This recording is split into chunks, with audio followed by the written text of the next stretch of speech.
So guys, এই মুহূর্তে Marco মুভিটা দেখলাম, দেখে শেষ করলাম। উফ, ও ভাই, কি বলবো, মানে ব্রুটালিটি, মানে কি বলবো, রক্তারক্তি, খুনাখুনি, মানে মুভি, একটা একটা মুভিতে আপনি কতটা ব্রুটালিটি আশা করতে পারেন আপনার ধারণার বাহিরে। ঠিক আছে, মানে এইটাকে কি বলা যায়। হুম মানে এরকম মুভি আমরা সচরাচর হলিউডে অনেক দেখে থাকি, কিন্তু আমাদের এই ভারতীয় উপমহাদেশ, ভারত, বাংলাদেশ, পাকিস্তান বা আশেপাশে যারা আছে, ঠিক আছে, বলিউড বা, আমরা এই ধরনের মুভি কখনো কল্পনাও করতে পারি না।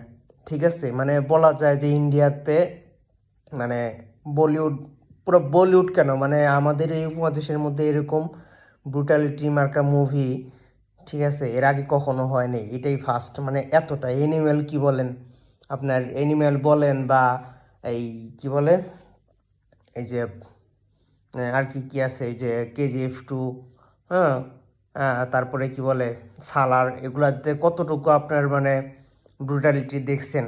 ঠিক আছে, এগুলাতেও, এগুলার থেকে একদম পুরা ছাড়া গেছে মনে করেন। ঠিক আছে, তো এগুলো আসলে ফ্যামিলি নিয়ে দেখার মতো মুভি না, ফ্যামিলি নিয়ে কেউ দেখবেন না।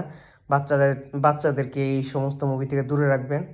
ঠিক আছে, আর খাওয়ার সময় এই সমস্ত মুভি দেখেন না, তাহলে একদম মনে করেন বমি করে দিবেন। ঠিক আছে।